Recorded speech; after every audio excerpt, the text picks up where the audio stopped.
illallah, la ilaha illallah, la ilaha illallah, la ilaha illallah, la ilaha illallah, la ilaha illallah, la ilaha illallah, la ilaha illallah, la ilaha illallah.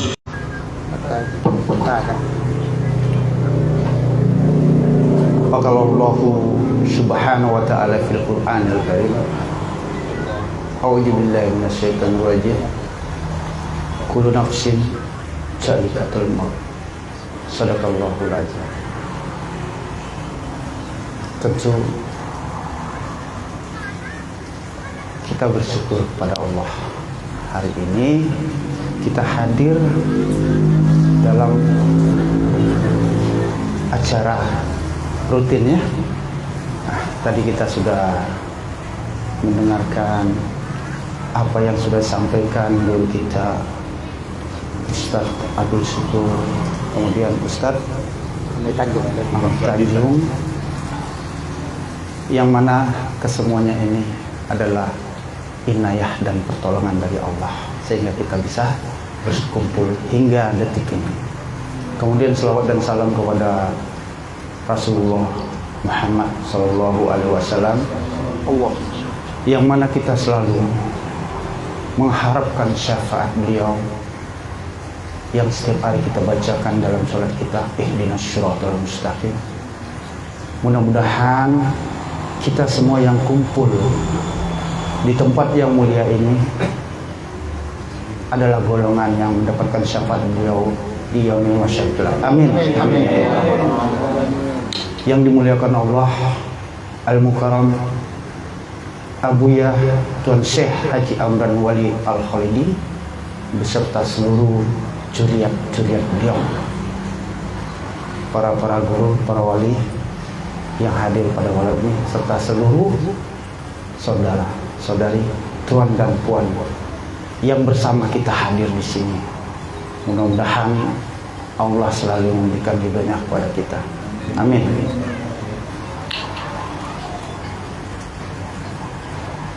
Tadi sudah kita jelas menyaksikan, mendengarkan serta menyimak guru-guru kita yang semuanya itu luar biasa. Cerita tentang syariat, tarikat, hakikat dan ma'rifat yang kesemuanya membuat kita paham, mengerti akan tentang agama tadi. Di sini di depan saya ada materi yang berjudul pembinaan dalam segi keagamaan. Nah, tanggapan-tanggapan yang diminta kepada saudara moderator itu yang mana telah kita dengar tadi. Ustadz Tanjung membahas tentang 3 hal yang terpenting malam ini kita bahas, sungguh luar biasa. Namun pembinaan dalam segi keagamaan itu saya jadi ingat dengan hadis Awaluddin ma'rifatullah, bermula agama mengenal Allah. Dan yang kita bahas tadi itu ya tentang mengenal Allah, karena tidak mungkin kita beragama tanpa mengenal Allah. Kemudian muncullah pertanyaan, bagaimana cara mengenal Allah? Ada yang mengatakan, man arafa nafsah faqad arafa rabbah. Barang siapa mengenal dirinya, niscaya mengenal Tuhannya. Niscaya di sini udah di atas pasti. Nah, karena kalau pasti masih golongan manusia yang mengatakan niscaya itu udah termasuk ilahi rabbi, niscaya.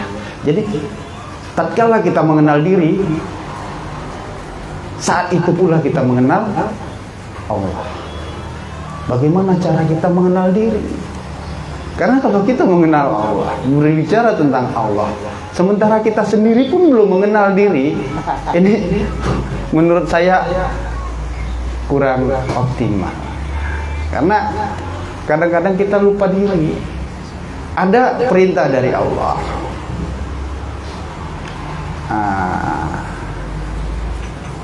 ku ampusikum wa ahlikum nar.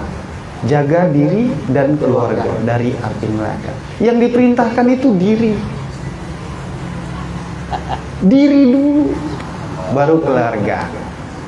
Sama dengan tadi, man arafa nafsahu. Siapa yang mengenal diri? Diri dulu kita kenal, barulah kita kenal Allah. Jadi yang kita bicarakan diri dulu.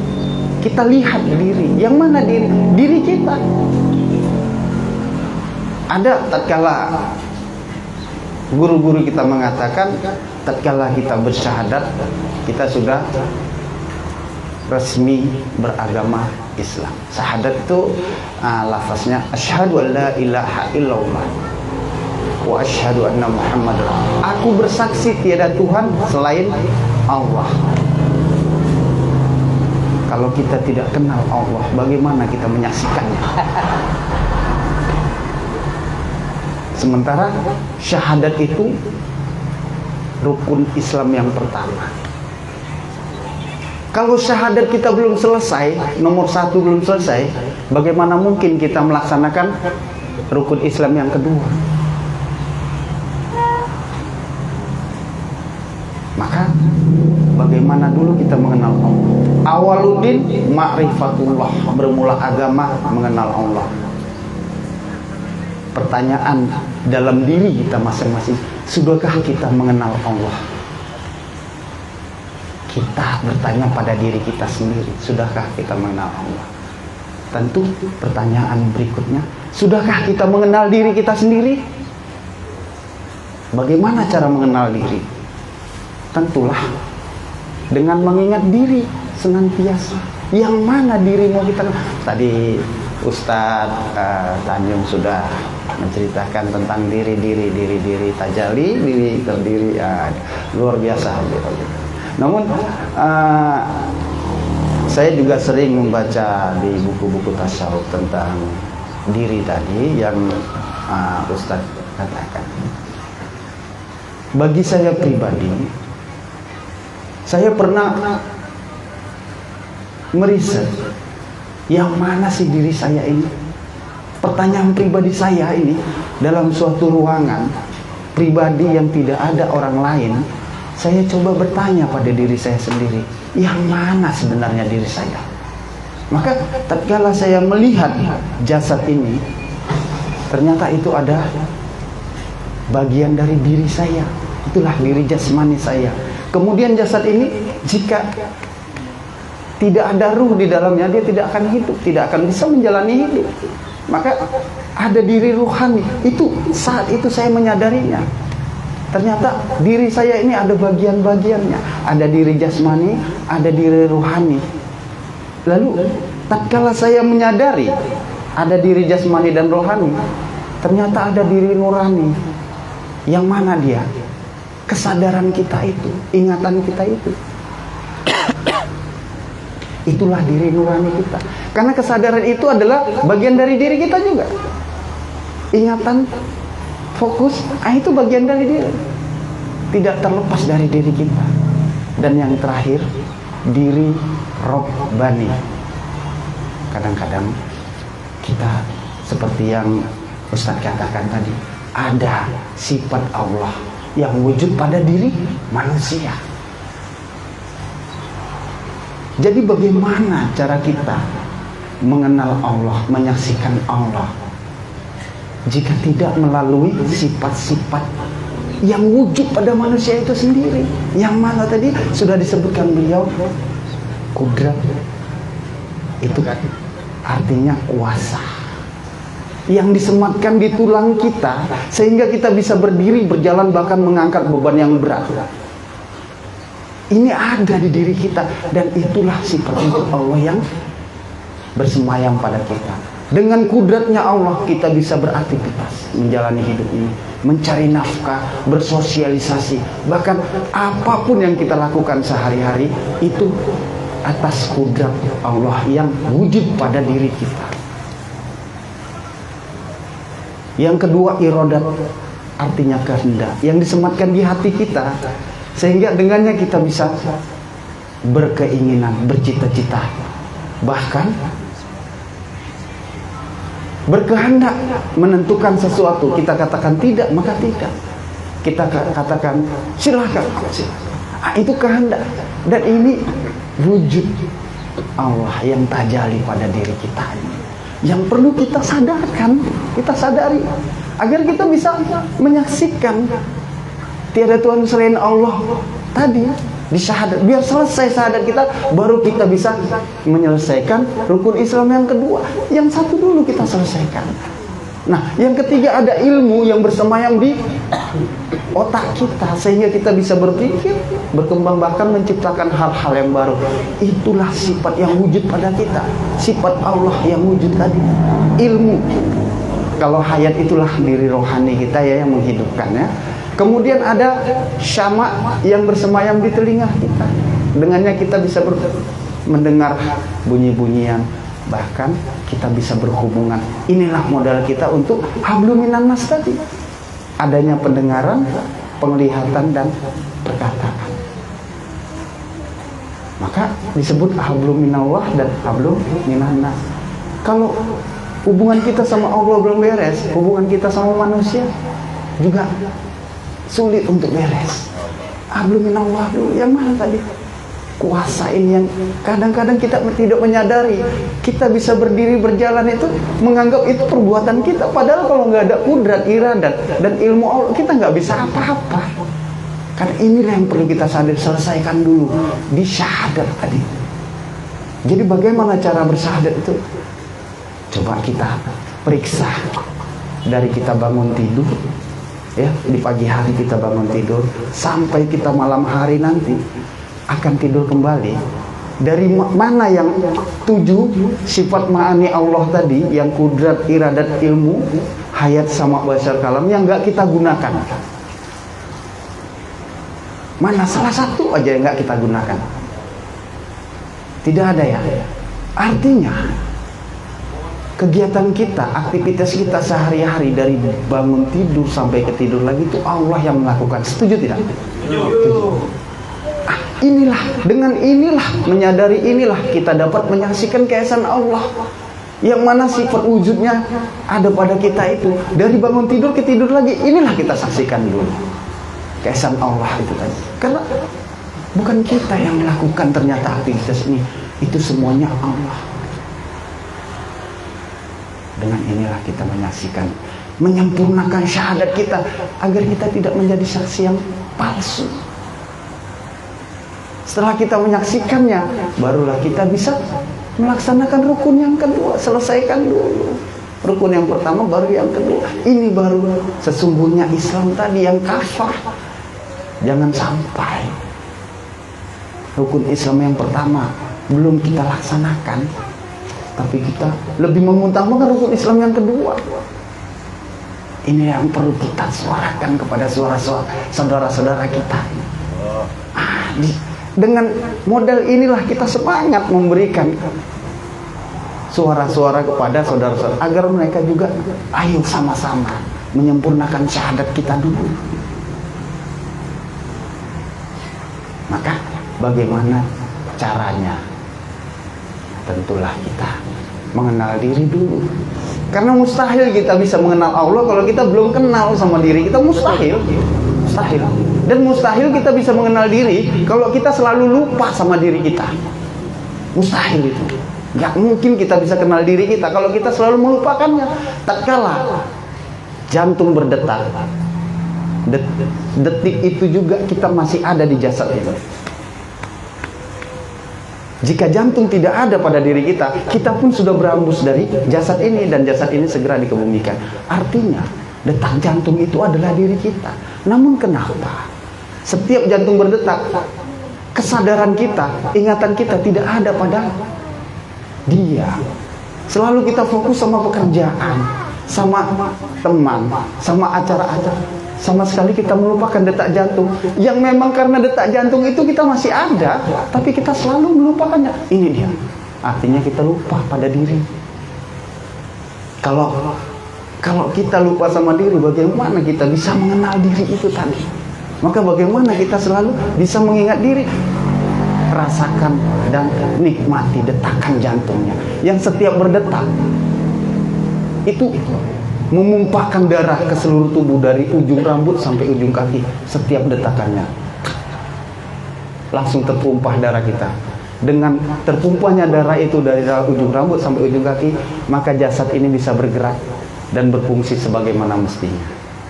Jika tidak ada detakan jantung, yang darah tidak terpompahkan dari ujung rambut sampai ujung kaki, akan ada mudarat.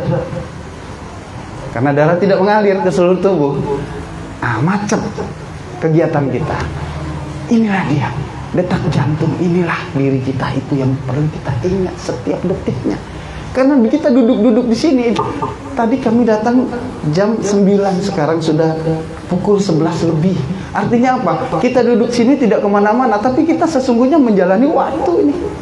Waktu berjalan terus, detik berjalan terus. Dan sakratul maut itu ada di salah satu detik-detik yang pasti kita datangi. Tapi kita nggak tahu kapan sakratul maut itu. Sakratul maut ada di salah satu detik di depan yang pasti kita jumpai ini. Jadi bagaimana tatkala kita bertemu sama sakratul maut itu, kita sudah siap. Siapnya seperti apa? Kita sudah mengenal diri kita, sudah sadar diri. Karena tatkala kita kenal diri, sadar diri, kita kenal Allah. Mati dalam keadaan ma'rifatullah itu jauh lebih baik daripada mati dalam keadaan jahil, tidak kenal akan Allah. Maka awal sekali untuk kita bisa mengenal Allah, ingatlah diri dulu. Rasakan detak jantung yang dengannya kita bisa beraktivitas sehari-hari. Detak jantung inilah yang benar-benar krusial bagi hidup kita. Tapi itu pula yang kerap kita lupakan. Melaksanakan sholat sambil merasakan detak jantung, bisa? Bekerja sambil bersama detak jantung, bisa? Tidak mengganggu. Dan apapun aktivitas kita sehari-hari bersama detak jantung kita, mungkin kita bisa lebih konsentrasi. Kenapa? Fokus itu yang membuat kita jadi. Apapun yang kita lakukan jadi karena apa? Fokus. Jika kita bersama detak jantung kita, kita akan fokus, kita akan konsentrasi. Dan konsentrasi inilah, fokus inilah yang membuat kita istiqomah, serta istiqomah itulah yang membuat rencana kita menjadi berhasil. Jadi bagaimana caranya? Kita sudah ada guru, ya, mursyid, rohani kita, Abuya Syekh Haji Amran Wali Al-Khalidiyah. Beliau punya metodologi khusus untuk mengenal diri dengan suluk. Nah, bagaimana kita siapkan diri kita agar nanti tatkala hadirnya hari-hari suluk, kita sudah siap untuk mengenal diri. Karena apa? Sebelum sakratul maut tiba, target kita sudah mengenal diri kita. Jangan kenal Allah, gak usah pikirkan Allah dulu, kenali diri dulu. Karena tatkala mengenal diri itu udah discaya mengenal Allah. Jadi nggak perlu kita mengenal Allah, sementara diri kita lupakan, nggak perlu. Kita kenali dulu diri kita, kita ingat dulu diri kita. Karena dia sudah di atas otomatis, niscaya itu udah di atas otomatis. Tatkala kita mengenal diri, niscaya mengenal Allah. Maka yang terdekat dulu yang kita ingat, diri. Karena yang paling dekat sama kita adalah diri kita sendiri. Jangan lupakan. Kita sudah ada guru rohani kita. Insya Allah nanti ke depan ada jadwalnya kapan? Suluk? Ada lagi. Ada ya? Puasa ya? Untuk suluk? Oh, untuk suluk Ramadan. Ramadan ya? Ini Ramadan. Kita siapkan diri kita untuk suluk bersama Abu ya, untuk bisa memberi waktu pada diri. Karena hanya suluk aja. Bagaimana kita bisa mengingat diri kalau kita pun nggak punya waktu pada diri kita? Sehari-hari kapan kita ngasih waktu pada diri? Paling pada saat buang air. Itulah. Itu pas sekali kita memberi waktu pada diri. Tapi lagi-lagi tatkala kita memberi waktu pada diri waktu buang air tadi, masih dimonopoli. Kadang-kadang sambil main HP. Kesadaran kita masih dimonopoli. Harusnya untuk diri dimonopoli dengan kadang-kadang terpikir urusan-urusan dunia. Padahal itu waktu yang tepat untuk kita ngasih waktu pada diri. Masih aja di monopoli. Yang kedua, kapan waktu kita memberi perhatian kepada diri, waktu kita sholat. Inilah waktu yang tepat memberi waktu pada diri. Kita harus berlaku adil pada diri. Yang mana 24 jam itu kebanyakan kita memberi waktu kepada luar diri, urusan, pekerjaan, dan hal-hal yang di sekitar kita. Kita lupa memberi waktu pada diri. Pada saat sholat pun, waktu yang tepat memberi waktu pada diri kita sendiri, itu masih dimonopoli dengan urusan-urusan dunia. Allahu Akbar, masih ingat pekerjaan. Allah, masih ingat masakan. Aduh, gosong nih. Kadang-kadang ada seperti itu. Jadi bagaimana supaya kita bijaksana mengatur, karena kita masing-masing ini adalah pemimpin bagi diri kita sendiri. Bagaimana kepemimpinan kita ini agar bijaksana atas diri kita ini, kalau kita nggak pernah memberi waktu pada diri. Maka karena kegiatan sehari-hari kita itu sangat disibukkan dan menyita perhatian kita, sehingga kita sulit untuk memberi waktu pada diri, Abuyah mengadakan program suluk. Karena di waktu suluk itulah kita terputus hubungan dengan urusan duniawi. Inilah waktu yang tepat kita memberi pada diri kita sendiri. Dari mulai bangun tidur sampai ke tidur lagi, kita fokus bersama diri kita. Bahkan tatkala kita tidur, kita tetap bersama diri, kita tetap ingat diri. Luar biasa kalau ini sudah terjadi. Semakin kita sering suluk, semakin kita sering memberi waktu pada diri. Semakin kita sering memberi waktu pada diri, semakin kita ingat sama diri kita. Semakin kita ingat sama diri, semakin kita kenal dengan diri kita. Semakin kita kenal diri, tuan-tuan semua udah tahu apa yang akan terjadi. Nah, maka bagaimana kita bisa beribadah yang baik kalau kita dalam keadaan lupa diri? Mustahil. Mustahil kita bisa beribadah baik dengan baik kalau kita dalam keadaan lupa diri. Orang yang lupa diri itu orang yang kurang waras ya, menurut saya. Lupa sama diri itu berarti orang kurang waras. Bagaimana kita bisa beribadah dengan baik dalam keadaan kurang waras? Sangat mustahil.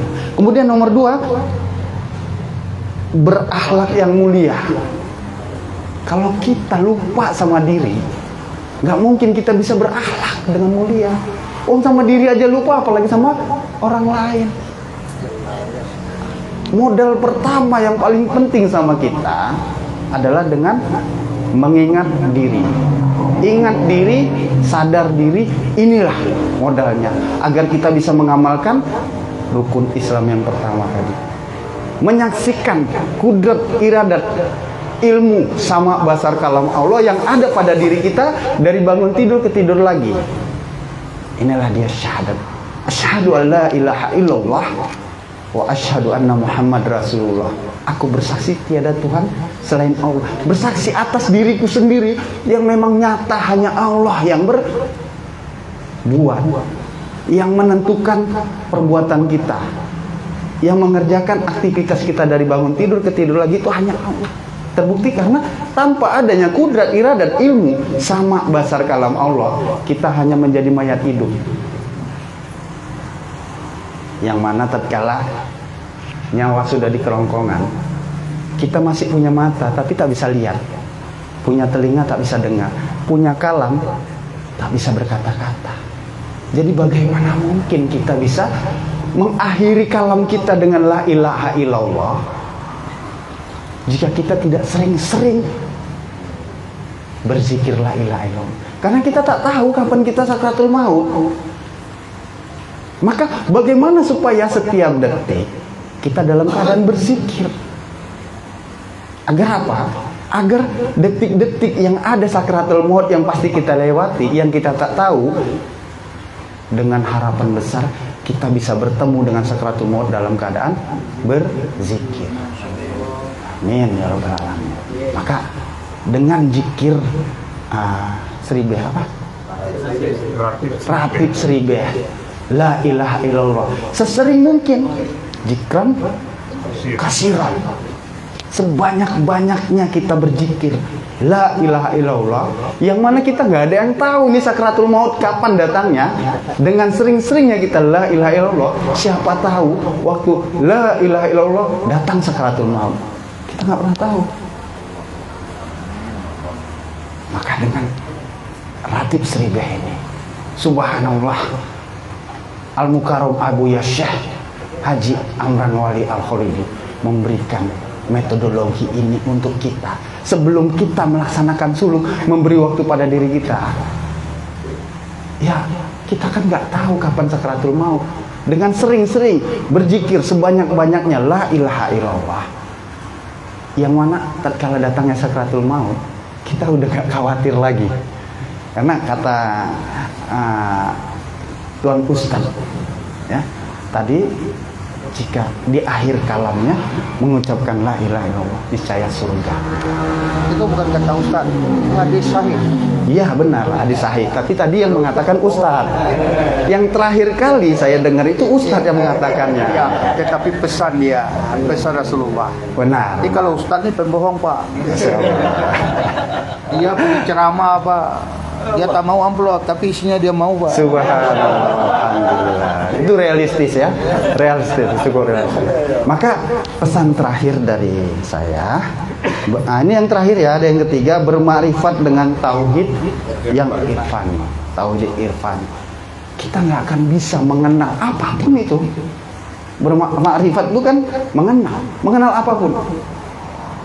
Suasana di sekitar kita itu kita perlu makrifat juga.